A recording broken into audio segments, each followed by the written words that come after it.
David Tepper, Dave Tepper, the richest man in the National Football League, filing for bankruptcy? Oh, buddy. We'll talk about that because it's another edition of the weekly Friday Mailbag here on Locked On Panthers, and David Tepper is still out here acting a fool. You are Locked On Panthers, your daily Carolina Panthers podcast. Part of the Locked On Podcast Network. Your team every day.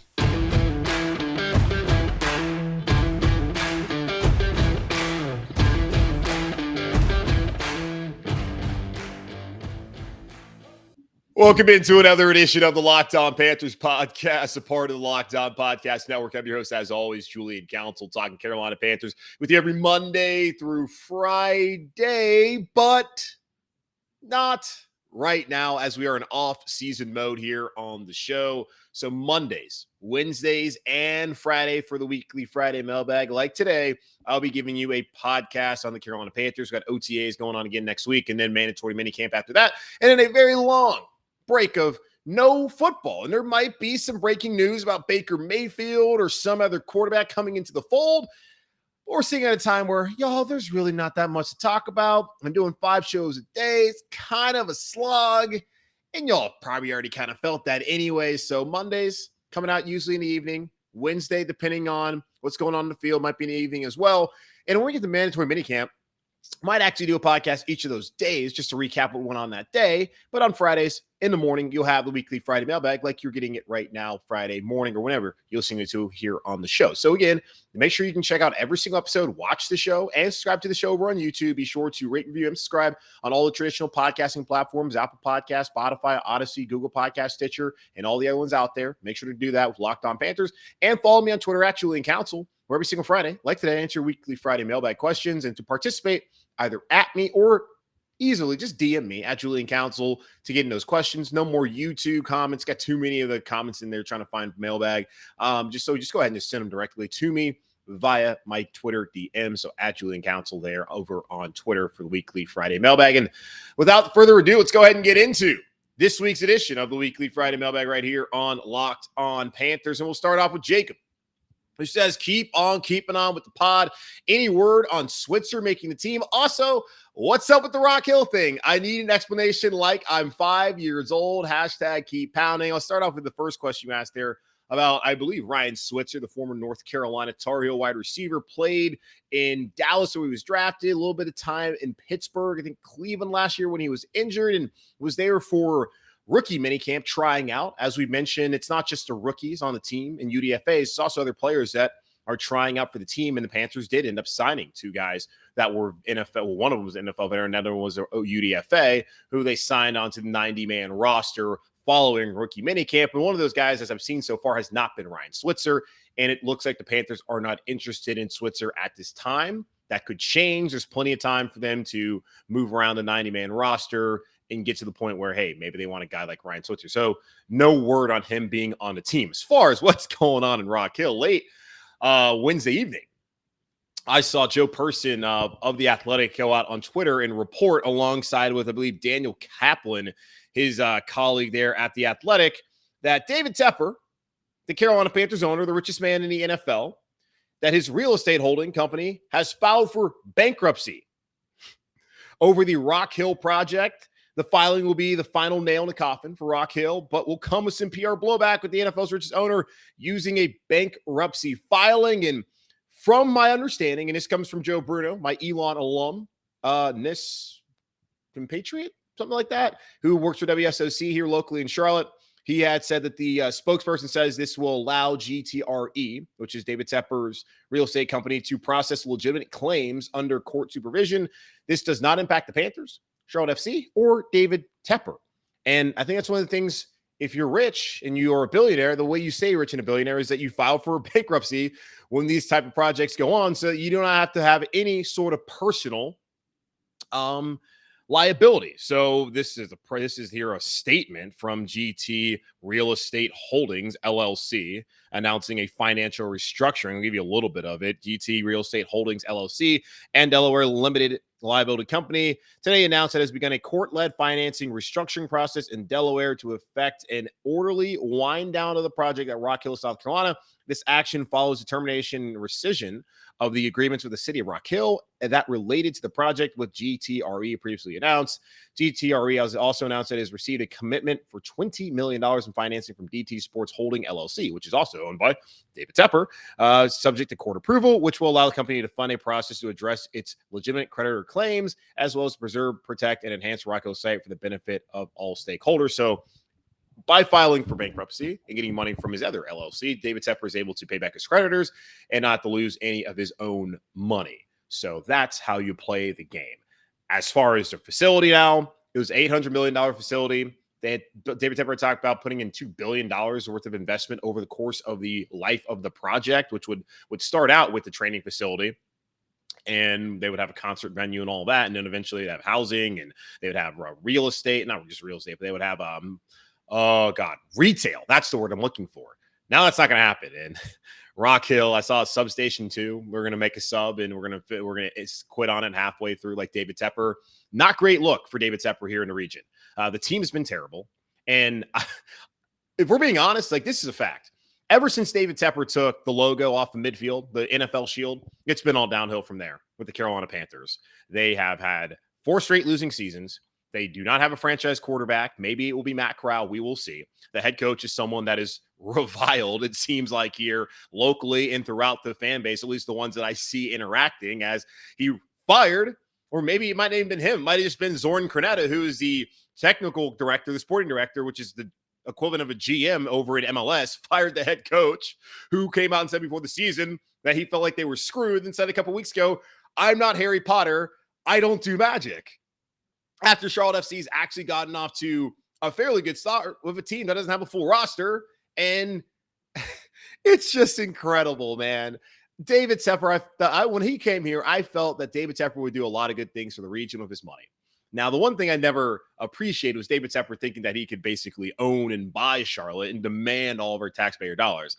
And it's interesting that this week it's Michael Jordan and the Hornets are now asking for money for their own training facility in a way to potentially actually retrofit what's now the transportation center uptown across from the stadium, and might have a new little area with some nightlife and some bars and restaurants.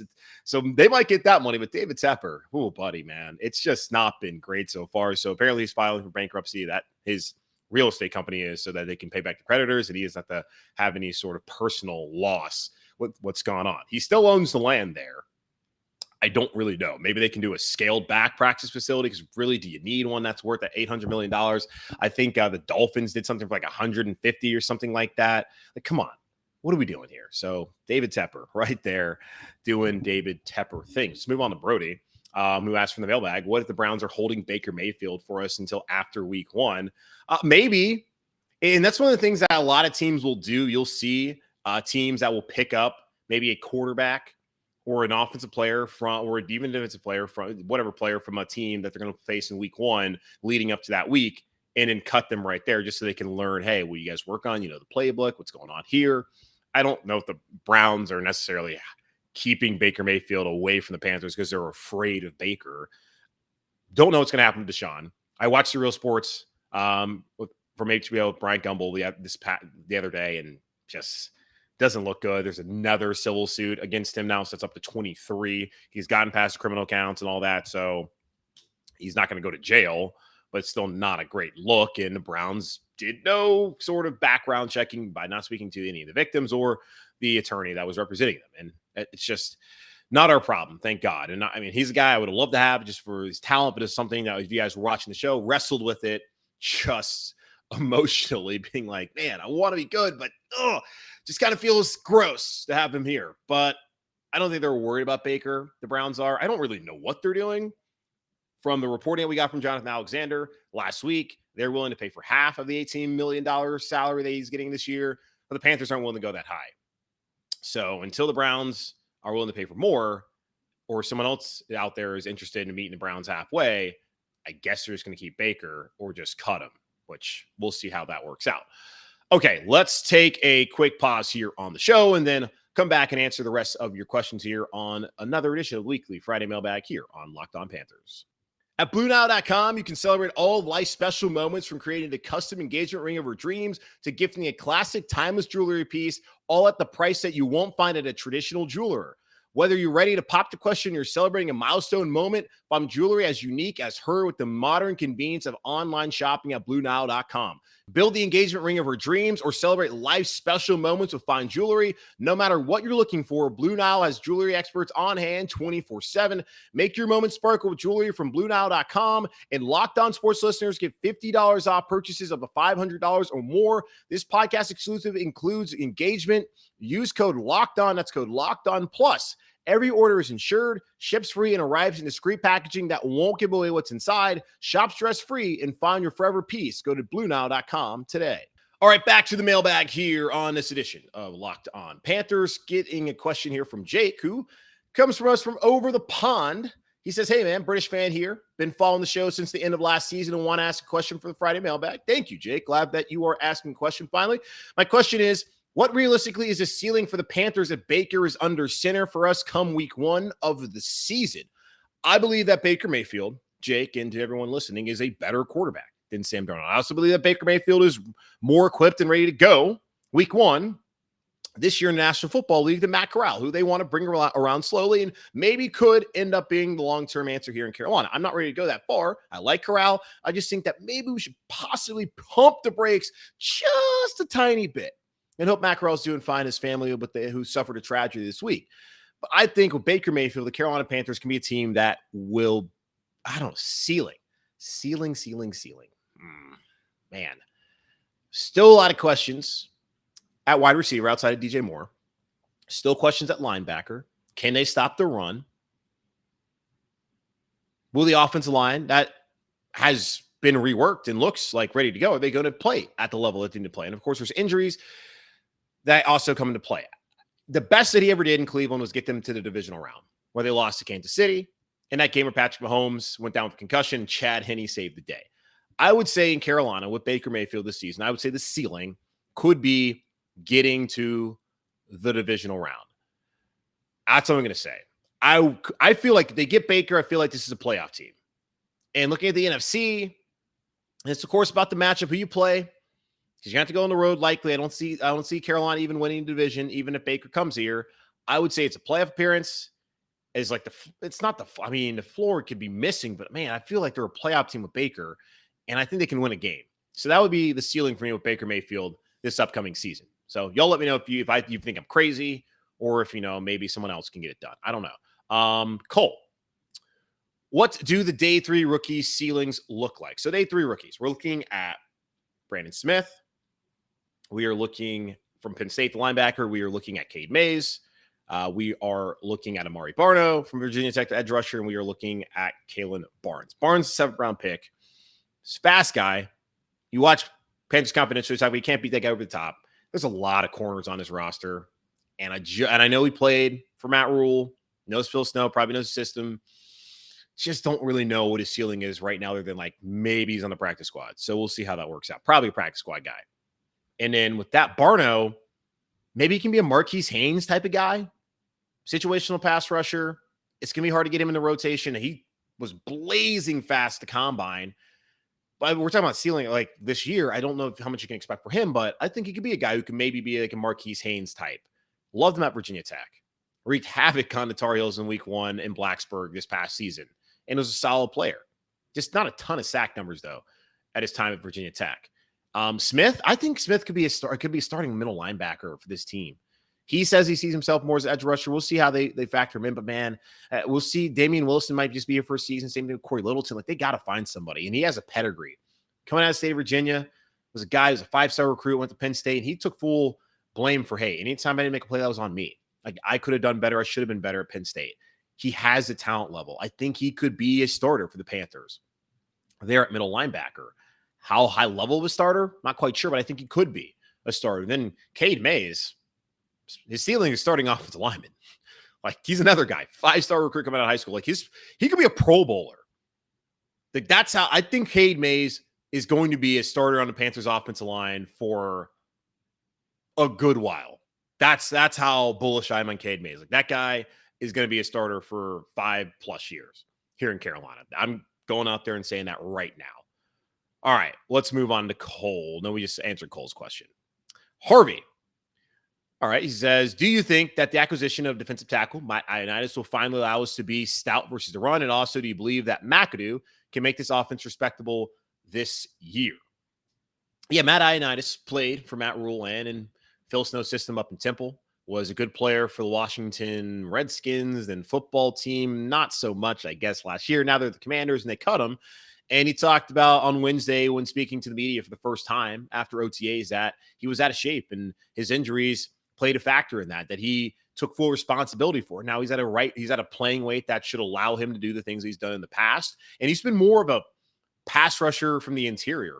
Will it help them stop the run? Here's the thing too, like when it comes to stopping the run, like Derek Brown's gonna be better. You had Daquan Jones last year, who's a good run stopper, but yeah, you would hope that he can do it. I think Gross Matos in the limited snaps he's played, he's looked good against the run. Brian Burns, great pass rusher. You're gonna get paid for that. Kind of been a liability, let's be honest, against the run.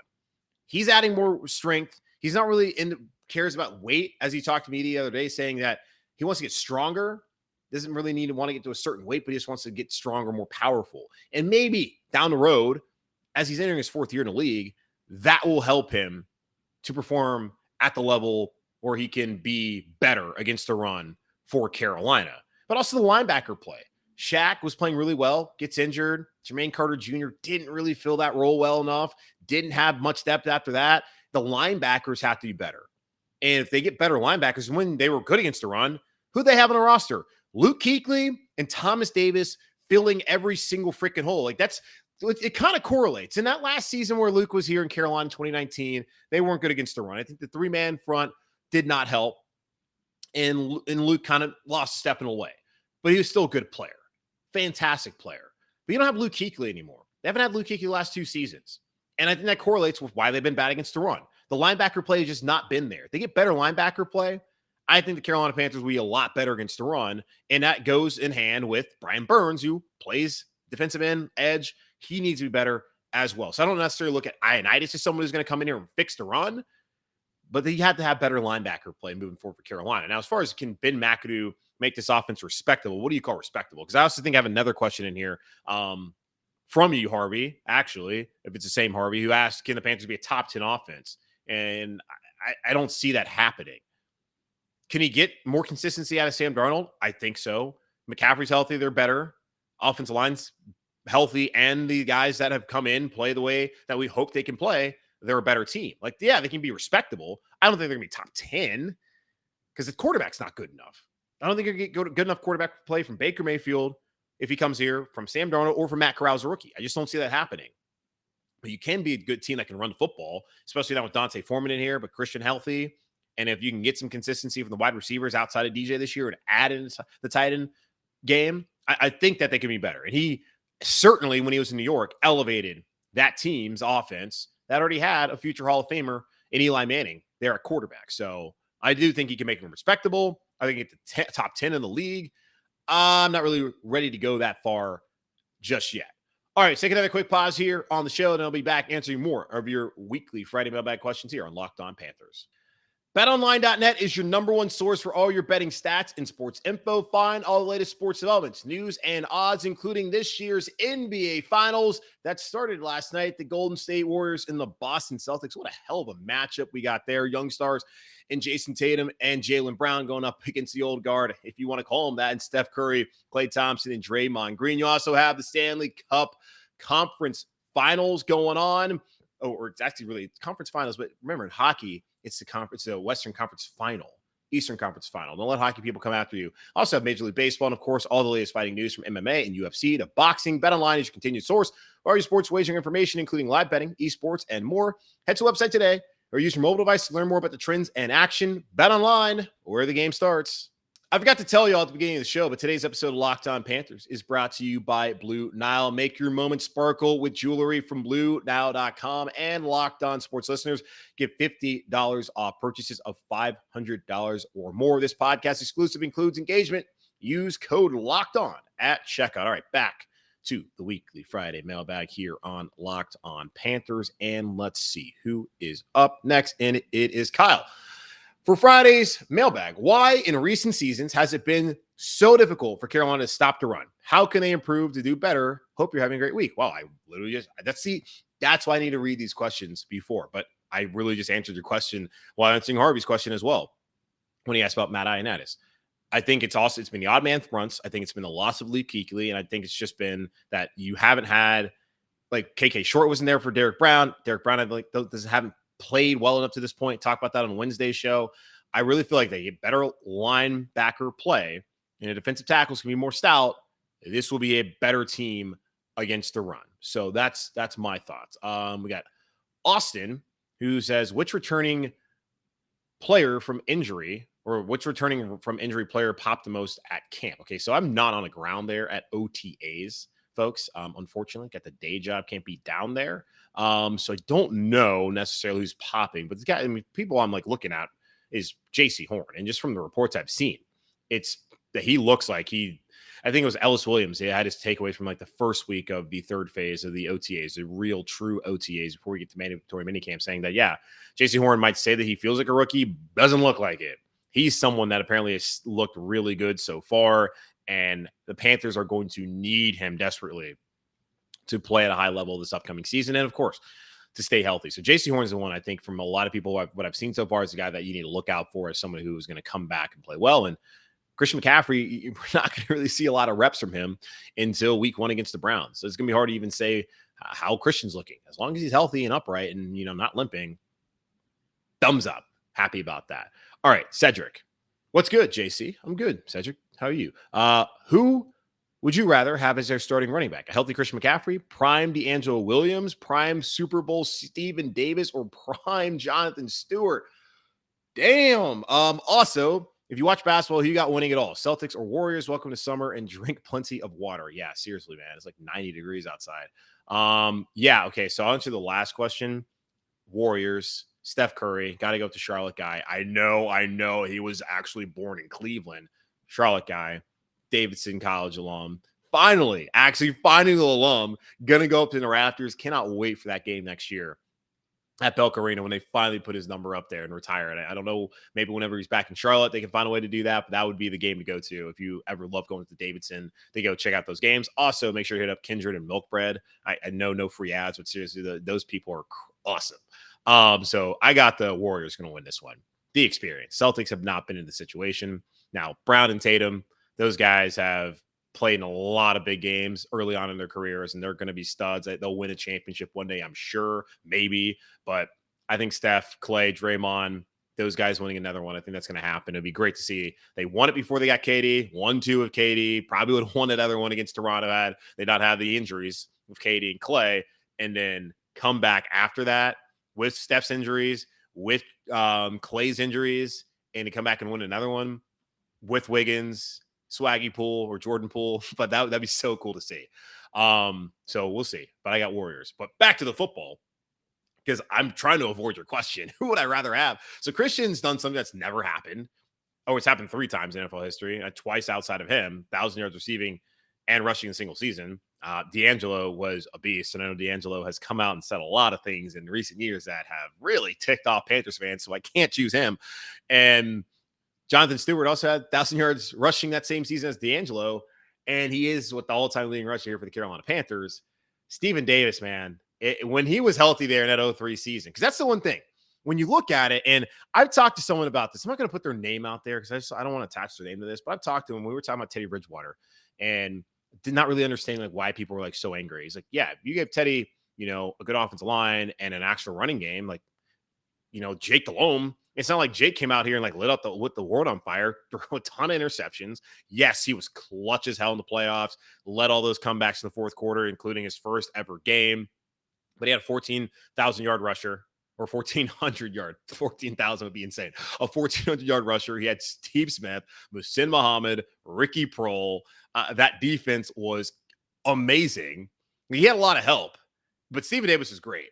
And love Jake Delhomme. He's absolutely worthy of the distinction of being in the Hall of Honor here, or Ring of Honor, whatever the hell they call it. I got to find that out one day.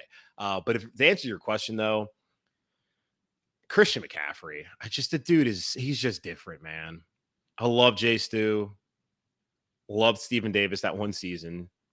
D'Angelo used to love him. I mean, I don't really care. D'Angelo say we can say whatever he wants. But when Christian McCaffrey's healthy, that dude is he's ridiculous.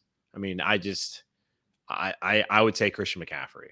And I know that's probably not popular based off of like the recency bias of him never being healthy.